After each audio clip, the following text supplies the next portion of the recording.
Good Thursday afternoon to you. Welcome to the John Sanchez Show on News Talk 780 KOH. It's a pleasure to be with you. One of our two co-hosts, the third one was here, but he went off into cyberspace somewhere. So Poof. Aaron I Clark don't know. will be back. He will be back. I have all faith, Mr. Technology. Dwight Millard of On Q Home Loans. How are you, my friend?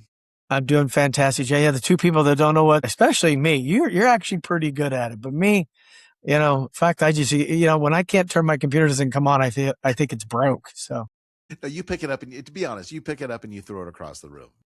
not anymore. Not anymore. Used to. You have Used mellowed to. a lot. I have. Over the years. Well, there's no use anymore, right? It's kind of like, the coach in soccer for all those years. And you and I talked about this. If I had one piece of advice to the parents, just chill. They're probably not going to go anywhere. Exactly. Just enjoy the ride, You're right. not be on the refs the whole time. You get worked up after the game, but it's hard to do. But anyhow, that's what age does to you. Advice. You're absolutely right. That's what age does, right? It matures you, I guess. Yeah, mellows you. When we can start taking Social Security, I think I need to mellow out. Hey, we're eligible now. Yeah. Not me yet. I'm right around the corner though. But I know. A couple more months. Months for you. All right, my friend. Well, let's tell everybody what we have lined up for you today. Tough day today. We're going to give you all the details why the market fell, why bond yields fell, why bond yields rose and bond prices fell. We're going to, of course, cover the primary culprit, which was the oil prices. Shocking news there, right? So we'll get through that to explain everything that's going on so there's no questions in your mind when you look at your portfolio today when you get home what the heck happened. So we'll cover that. Then we're going to get into our real estate topic. This is interesting. I've titled today's show, Before You Buy Your Next Home, ask yourself these 9 questions, right? Because buying a home is exciting. Everybody, I don't care if it's your 10th home, it is exciting. But excitement, of course, sometimes can cause us to overlook some very, very important financial decisions. So today we're going to be slowing the process down. Speaking of which, slow the process down a little bit and ask 9 simple but very, very important questions every home buyer, again, brand new or experienced, should be answering before they sign on the dotted line. So Dwight, there's a lot of people that just jump into it. I've been guilty of it. Many times over the years buying houses. The emotions get in the way. I don't ask the right questions. So I'm like, you know what? We need to have people ask the right questions before they sign on that dotted line. Aaron Clark of Edge Realty. Good to see you, buddy. Good to see you. See, I told you we'd have faith in you. We were joking. Dwight didn't have any faith you'd figure out the technology glitch, but I said if anybody can, Aaron can. So Aaron's got it. Yeah, just at the wrong time. That's all. That's the way it works with live radio, man. That's the way it works. But Dwight, answer my point there. Well, John, I mean, and Aaron could attest to this, the excitement just overwhelms you that you blow through all the stop signs, the yield signs, hey, you're qualified for 585 and pretty soon you get hey, can you give me a pre-qualification for 695, and it's like, whoa, what just happened? So people kind of get, they selective hearing, I guess, right, Aaron? I mean, people like to hear what they want to hear.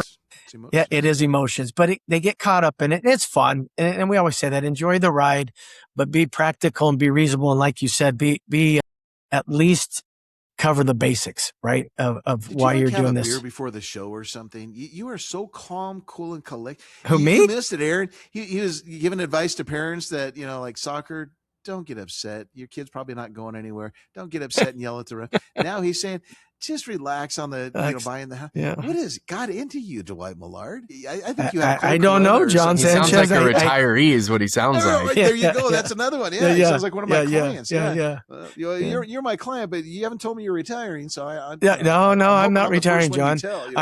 I'm actually racing you to retirement. Whoever gets them. You're going to lose that race. I guarantee. I know. Before me. I know. I'm having too much fun with it. But yeah, John, I think it's wonderful, especially when you get you get repeat clients but the young buyers are so much fun. I got one right now that they're just giddy, and it's just fantastic. So it's a good topic. Join in, Mr. Clark. Which part are you on? I came in late. Again, we're going to be talking about the 9 questions that people need to be asking before they buy their next home. And again, I don't care if you're brand new to it or you're buying your 10th home. These are primary questions everybody should ask. Everybody. Mm-hmm. Yeah. Absolutely. And a lot of the basics too, and buyers come in is, they get that tunnel vision where they're just focused on what they want and what they think they can afford, and they don't actually do the homework. And we talk about this all the time on the show. Usually I'm the first point of contact for a first-time home buyer. They call me and they're like, I want to buy a home. I can afford X amount. And that's the end of it. And it's like, whoa, cart before the horse Easy here, there, bud. Junior. Easy, Junior. Yeah. First of all, have you talked to Dwight? No. Who's Dwight? Dwight's the mortgage guy. You got to talk to the mortgage guy. And then they're like, okay, so what is that going to help me with? And it's like, well, you got to talk to him, because a lot of people, believe it or not, I still get phone calls from people and I talk about rates and they're like, oh, well, I thought they were still at like 3.5%, 4%. And I'm like, oh, no. If you think you can afford a $700,000 purchase and this is roughly what the mortgage would be, oh, no, I can't afford that. Yep. Exactly. We got to talk to Dwight first. So that's the biggest thing, is they just get super excited, and HGTV does a terrible job of brainwashing people into how the whole process works. And believe it or not, us realtors, we get calls from HGTV for their shows where they want to use our homes that have closed or in escrow for some of the shows where they do like I can't remember the name of the show, but where they look at like 4 houses and decide which one they're going to offer on. Okay. It's TV. Yeah. It's not real. That's not how all this stuff works. But a lot of those things are what the mindset is that people are coming in with, and they don't understand. So they get really excited not knowing the whole process. And the process, although complicated, it's easy when we're with you, because we're going to take you through it step by step, and you're not going to make a mistake, and you're going to have the right expectations. There you go. Yeah. Nicely done. Nicely done. I couldn't have said it better myself, John. No, not at all. Neither one of us. He should be the host, not me. Yeah. No. I got too much hair.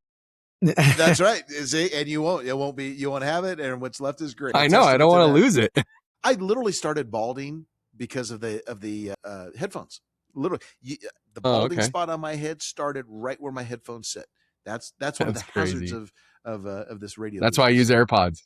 There you go. And you wear I'll get Bluetooth. Yeah, so you get brain cancer. Bald, whatever. That's right. I'll take the baldness. Thank you. Oh goodness. All right. Well, let me get the bad news out of the way. We're having too much fun. Let's get to the serious side of things here. So, what the heck happened? I need to let's get the bad news going in. If you haven't seen the market, let me tell you what happened today, and then I'll back into why it happened. 507 loss on the Dow, 0.97%. Our close is 51,711. NASDAQ a 553-point pullback, down 2.15%, closed at 25,137. S&P down 91 points, 1.21%, closing at 7408. And the Russell 2000, the small cap, not all that bad, just a 20-point loss or 0.67%. It was this way right from the pre-market session. I'm looking at my notes right now. Right before the market opened, well, we were down about 638 actually, a few minutes before the market opened on the Dow futures. NASDAQs were down 465. S&Ps were down 84. So good news, we came back a little bit from those lows, at least on the Dow side. But you guys have to admit, I have been throwing the warning shots across your bow for days and days and weeks. And I said, this market is not reacting negatively. I keep using the word Teflon coated. I keep saying this market is not factoring in rising oil prices and what they can do. And I said, Monday, I think it may have been, all we need is a big run up in oil prices, and everyone's going to go, this isn't going to be sustainable. And then, of course, the earnings side of things, and i.e. the AI spending. So I'm going to give you 2 reasons this market sold off today. Number 1, rise in oil prices. Number 2, AI spending that we learned about from Google and Tesla yesterday after the close. So let's bring down the oil side. So we awoke this morning to news that the Houthis, now remember them, that crazy group that is ultimately controlled by Iran, the Houthis decided to fire on 2 Saudi Arabian ships in the Red Sea, not Strait of Hormuz, the Red Sea. So they did some pretty severe damage to those ships. So early this morning, we awoke to a post by the president on True Social, indicating that whatever the Houthis do from this point forward, he is holding Iran accountable. And he said, if they do that again, fire on ships, the Houthis, then Iran's going to pay the price. So soon as that was at about, I'm going to say 5:30 or so, because oil wasn't all that bad. But I'm telling you guys, soon as that news broke across the wires and from True Social, that's when we saw oil prices begin to just move up rapidly. And they just continued to do that throughout the day. So that was the number 1 factor. The number 2 factor, as I said, and I covered it on the show yesterday, we had earnings numbers come out of Tesla and out of Google. Quarterly numbers were okay. They weren't great on Tesla. They were good on Google.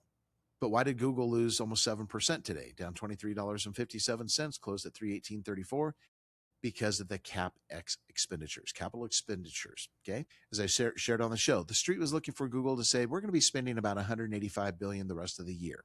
That's crazy to think. Here we are more than halfway through the year. Google came out yesterday and said, nah, it's going to be spending of about $195 billion to $205 billion in CapEx spending.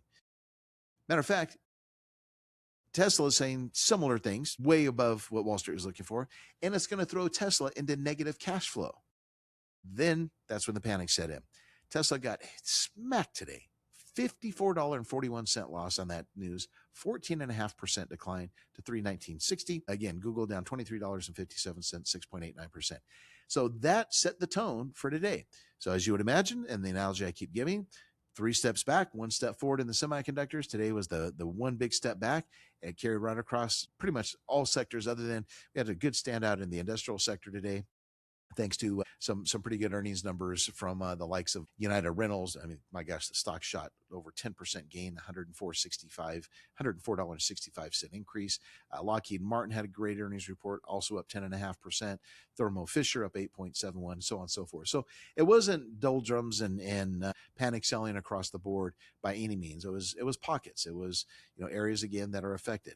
Now, when we come back, I want all of you to please pull over to the side of the road and say a prayer for Mr. Millard, because he got smacked today also. And we want him to be nice and calm and cool and collected, which appears to be his personality today. So I think we're going to be okay, Aaron, when we get into the mortgage rates today, because he said, John, can I talk the whole hour about mortgage rates and my frustration? I said, no, you can't, Dwight, but we will, talk about it as normal. So we will come back, share with you what happened on the bond side, the commodities, and of course, mortgage rates. Then we'll get into our topic. Before you buy your next home, ask yourself these 9 questions. Welcome back to the John Sanchez Show on News Talk 780 KOH with Aaron Clark of Edge Realty, Dwight Millard of OnQ Home Loans. All right, once again, here's how we finished. We lost a 507 on the Dow, the NASDAQ. It was a tough one there. 553 decline, 2.15%. S&P down 91 or 1.21%. Again, made it real simple. Oil, the culprit. $5.24 gain on oil. Big run up in one day. $92.07. Gold prices lost $101.96. And I want to explain why. Actually, I'll do it right now, and then I'm going to turn it over to Dwight. So a lot of questions coming in. Wait a minute, John. I was trained that gold price, you want to buy gold in global turmoil and market volatility and so on and so forth. Why isn't it working this time? Well, it's not working this time, just like it didn't work when we were a few weeks into the war and things really got nasty. And the reason being, it's about inflation, right? Gold is a non-yielding investment, right? So the theory is it's just like, at least a bond pays you a yield, but it's the same theory, and we're going to get to the bond market, why bond prices went down today. Traders do not want to own gold. They do not want to own bonds in the fear of a rising inflationary environment. Now, why are we back to the inflationary environment camp? Very simple. Oil prices, like I keep going through over and over again, oil prices are a big component of the calculation of the CPI. Now, remarkably, I want to remind everybody that the new Federal Reserve chairman, they're changing the way they're calculating CPI, and they are expecting CPI to come down under this new calculation. So go figure that one. But it's still going to be well above the 2% mandate, they said. But, like I said, you can say anything you want with numbers. So don't get me started on that one. But anyways, the fear of the next move is going to be an interest rate increase. All right, so here's where we sit. According to the CME FedWatch tool, markets now are assigning a 35.8% probability of a rate hike at next week's FOMC meeting. That's not much, 35%. You got to worry when the numbers get up around 80 to 90, then it's usually pretty correct. But that's up from 11.8% just a week ago. So you see, as the oil price has risen, probability of an interest rate increase also has risen. September rate cut is now increased. You're going to love this one, Dwight. 80.1% probability of a 0.25% cut at the September meeting. Pretty substantial. Yeah. Now, with all that said, so again, traders don't want to own bonds. They don't want to own gold in a rising inflationary environment, fear of rising inflation due to the increase in oil prices. All this could change if something changes on the war scenario, oil prices come down. So watch the oil. Now, Dwight, over to you. 10-year Treasury, 5 basis point increase today, 470. 470. Yeah. I'm afraid to find out on the mortgage side. Take it away. Yeah. Here we go, John. So these are the headlines that come out of a subscription I do, and it says MBS are down 31 basis points. This is first thing.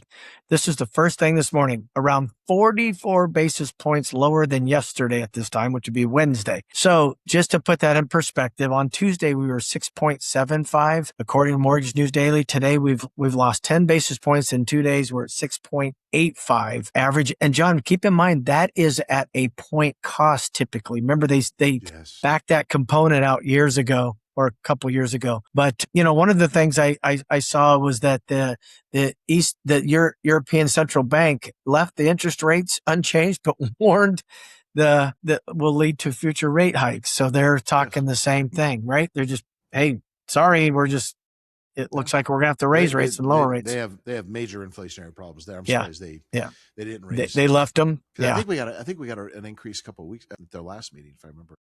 Yeah, I don't remember, but I mean, all of that global information just pours right into our psyche here with these bond traders. They just it's making it very. And again, I'll stop after this, but we talked Tuesday. I'm going.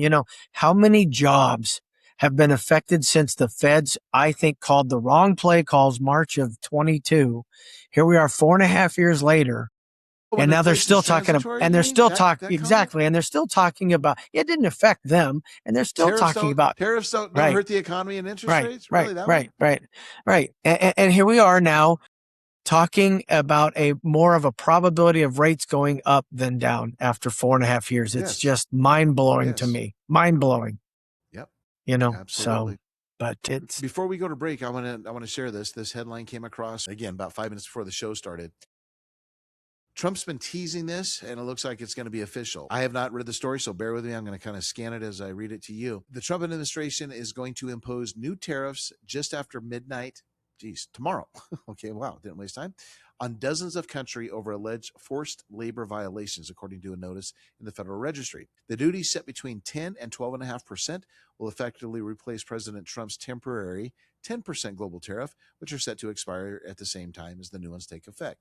The forthcoming tariffs will apply to 60 trade partners and cover 99.4% of U.S. trade, according to the USTR. The office separately told CNBC that it could not provide an estimate of how much revenue the new tariffs are going to generate. This move is most sweepingly international labor right action in the United States has ever taken, that any country has ever taken, as the senior Trump administration said. So we're bumping up tariffs because of labor issues, child labor, which is, again, a terrible, terrible thing. But I've never seen that. White House recently imposed 25% tariffs on U.S. imports from Brazil, which took effect yesterday. 50% tariffs on a wide range of goods from Canada. I was talking to a friend of mine in Canada. He said some nice things about the way Canadians are looking at the U.S. right now. And those are set to begin next month. So why am I telling you all this? Very simple. Keep in mind, we all have short memories. Keep in mind back in April last year when tariffs were announced, right, for the very first time, and we went through a massive market sell-off. I'm not saying that's going to happen this time, but tariffs are never a good thing for the stock market. No matter what the Trump administration says, no matter what anybody says, they are not a good thing for the market. Hence why the U.S. government's having to refund billions and billions and billions of dollars to corporate America.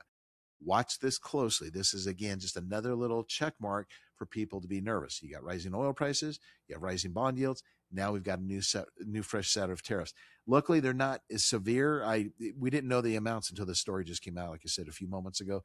Those aren't too severe. I don't think we're going to see much negative market reaction to this amount of tariffs. But again, it's not a positive, and traders can view that as a negative. All right, you're now up to date. When we come back, before you buy the next house, you got to ask yourself these questions. 9 of them the boys have put together. We'll cover those when we return. Welcome back to the John Sanchez Show on Newstalk 780 KOH with Corey. I knew I was going to do it today. I'm sitting there trying to do a bunch of different things. All right, goodbye. See ya. Yeah. Click. That's a payback for you missing the first 2 minutes of the show, Aaron. Fair. You get one pass. You get one pass. That's right. Aaron Clark of Edge Realty, of course, and Dwight Millard of On Q Home Loans. All right. Once again, we're going to get into questions. 10 major questions you need to ask before you buy. Once again, on the market side of things, tough day. 507 loss on the Dow. NASDAQ down 553. S&P lost 91. Okay. So we find ourselves, in a situation. Again, I don't care if you're a first-time buyer. I don't care if you're, a veteran of buying homes. but everybody gets in the same position. Like I said, the emotions begin to take over, and we do stupid things as human beings when our emotions take over. So we have that excitement. So we need to break it down. I want you to pause before you go sign on the dotted line. Here we go. Aaron, question number one. Why am I buying this home? That sounds like such a stupid, basic question, but it's probably the most important question out of this whole list.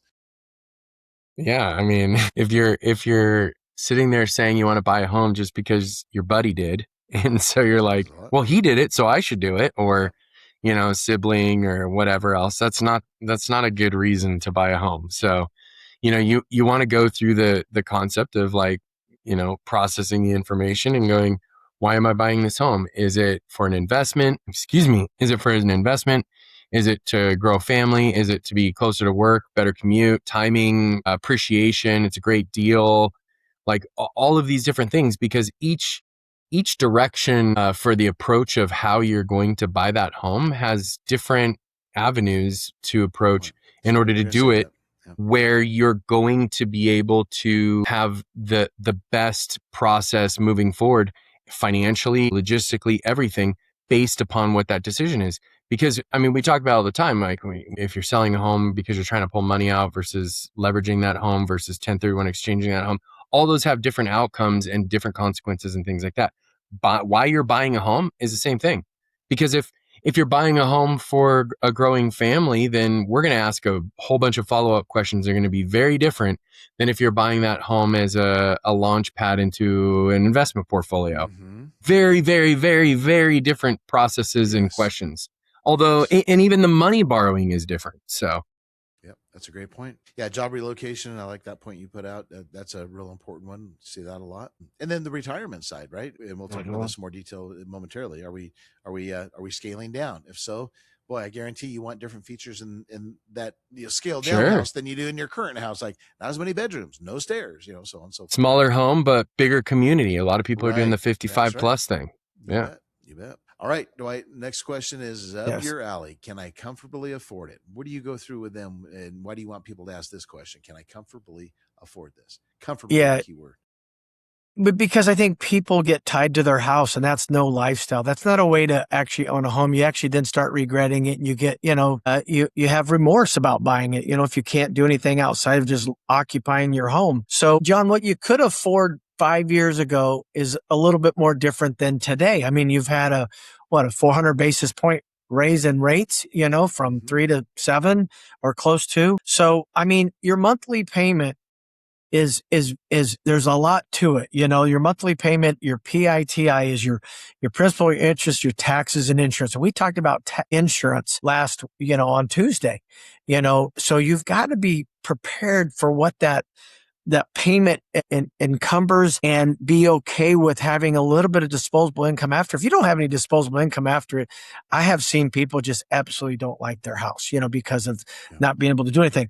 But keep this in mind. So if you are questioning whether or not you can afford it, John, I always say, start with what you always preach is the budget letter, and you guys have one. I mean, start with your budget letter. Know what you think you comfortably can afford, because you just don't know if we can manage around the expected, right? It's the unexpected we need help with. But remember, we're pushing everybody to about a 49 back end ratio on gross income. So we're not leaving people with a lot of. Explain that in English.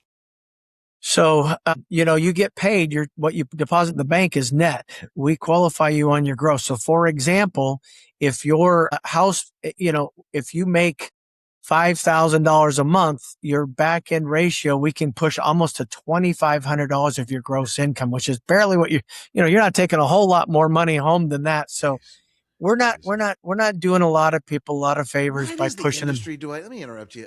I gotta speak my mind. Mm-hmm. Why does the industry allow that? Because business, John, just business. Yeah, because you're not doing the borrower a favor.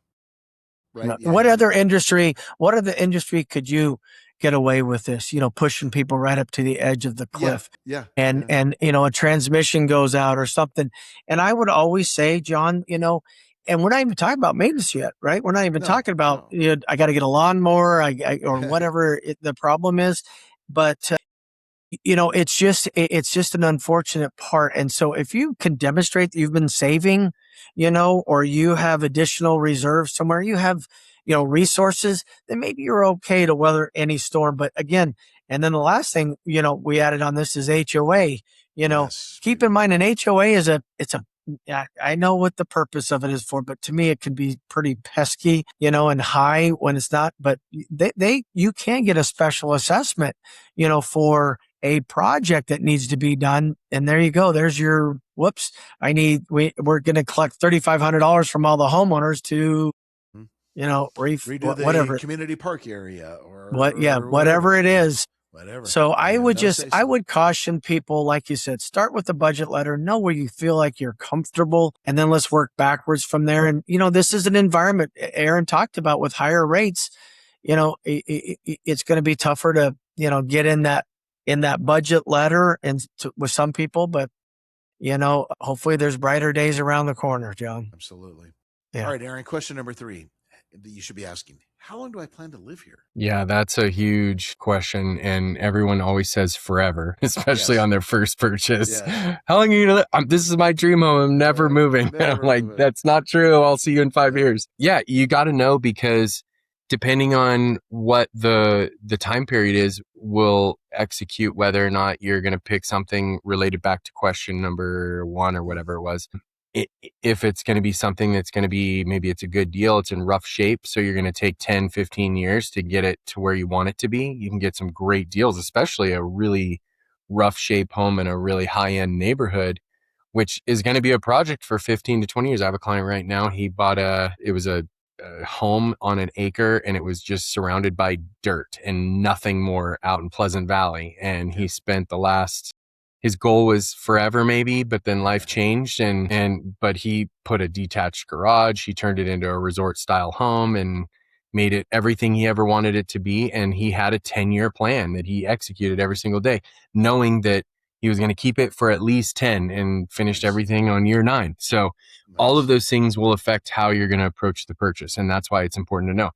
And a lot of people, if you're in a position where, my kids are going into high school, I know that our life is going to drastically change when they're all moving out and we're buying a home right now. It's probably not a good idea to plan on being in that same spot for 10 years, because when they move out, your life is going to change drastically. You may not even live in the same city or town or whatever. That's right. So it might be better to focus on a 5-year plan. Excellent. All right, squeeze in one more before we go to break. Dwight, back to you. Is this the right mortgage? Next question. Yeah, so there's lots of choices out there, John. We've covered for years on this, but typically you've got the fixed rate versus ARM. As we have already talked about, ARMs are junk right now because of the fear of inflation, fear of different things. So I'm a huge proponent of fixed rate mortgages. Get into the fixed rate. We preach on this. If you have fantastic credit scores, and I'm saying 740 plus, 750, 780, you pretty much, for me, I would say do a conventional loan, 5% down is the best way to go. You get rid of mortgage insurance with 20% down, but if you've got just super high credit scores, you're not going to, the mortgage insurance, because of the tiering they've done now, can be very insignificant right now to your payment, and you have the ability to remove it. So, but if you're struggling with credit scores, maybe government, FHA or VA may be the direction you go. But again, it just really is specific to each individual. And as far as term, we've talked about this too. There's not enough spread between a 15-year and a 30-year. So I say take the 30-year and pay a 15-year payment on your own, because if that unexpected event happens and you need some dollars, you're not tied in. And do not do the bi-monthly payment plan that they want to charge you to do. And it's so hard to unwind. And I see so many perfect credit reports get spoiled by that crazy. No kidding. Yeah. Wow. Mm-hmm. Amazing. Yeah. All right, we come back. Aaron and I are going to tackle question number 5. Does this home fit my retirement plan? That's an interesting one. Welcome back to the John Sanchez Show on News Talk 780 KOH. Mr. Aaron Clark, can I please have your phone number? 673-6700. Mr. Millard, what are you laughing He's at? calling you on it. You almost did it again. No, I didn't. Mr. What's his name? It's because my phone was ringing and I'm like a ding dong. I forgot to mute it before the show. So I was multitasking. Good job. Exactly. Mine is 240-2022. Thank you. All right. Quick reminder, a little housekeeping note before we get back to our final issue on the questions you need to be asking. Just remind you again about my upcoming webinar next Wednesday, 6 p.m. Is your trust outdated? Again, many trusts created years ago no longer reflect your family's wishes, the current tax laws, or your current financial situation. So you're going to learn about the warning signs that your trust may need a review or a restatement and how to avoid costly mistakes before it is too late. Again, it'll be next Wednesday, 6 p.m., no charge. It's all about education. Just go to my website, specializedtrust.com. Click on the Step Learning Center and you'll see webinars and you'll see it right there. Just sign up and look forward to seeing you next Wednesday at 6 p.m. All right. Now, boys, let's get back to our topic. Question number 5. Does this home fit my retirement plan? So, Aaron, you and I are going to tackle this one. So what I deal with a lot with our clients that are in retirement is when they come to me and say, I'm thinking about downsizing is usually the issue. I tell them, look, what you have to look at is, number one, where do you want to go and what's it going to cost you? And Aaron, I don't know about you, but it seems like probably 60%, 70% of the time when I do that or pose that question, they're like, I can sell my house, pocket a lot of money. You can invest it for me.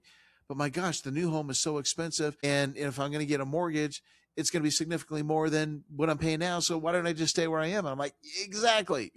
That's where it makes a lot of sense. So you got to see what your future income is. What's that house going to cost you if you decide to stay in it versus, say, going to something new? And really, aging in place is real important. I've seen clients, like, for example, leave Reno and go down to Vegas where they think they can get a better deal. And next phone call is, I'm miserable. I don't like it down here. It's too hot. I don't like the people. Whatever it is, it happens everywhere that goes on. So make sure if you are going to downsize for whatever the reason is, make sure you check out the community. Go there and live for 6 months or a year by renting. Make sure it's the right move for you, because I don't know about you guys, but I've had a lot of people that have left Reno and they end up coming back and going, you know what, there's no place like Northern Nevada. And so I learned my lesson on that. But those are some of the things. And then Aaron, kind of take it away as far as what the retiree needs to think about. If this is their last home, what do they need to think about, fast forwarding the clock of the next 10, 15 years? Well, and I mean, I hate to say it, but you got to think about, the ability to go up and down the stairs and, retrofit your home to meet your needs if you're having any medical type situations. But a lot of people, what they don't understand is, in this world, it's almost cheaper to keep her, because when you're in that home, you've already established, how it works, how it operates. You're not having to relearn systems, things like that. Yes, you might find something that pencils to where you save a little extra money and you can put that into something else.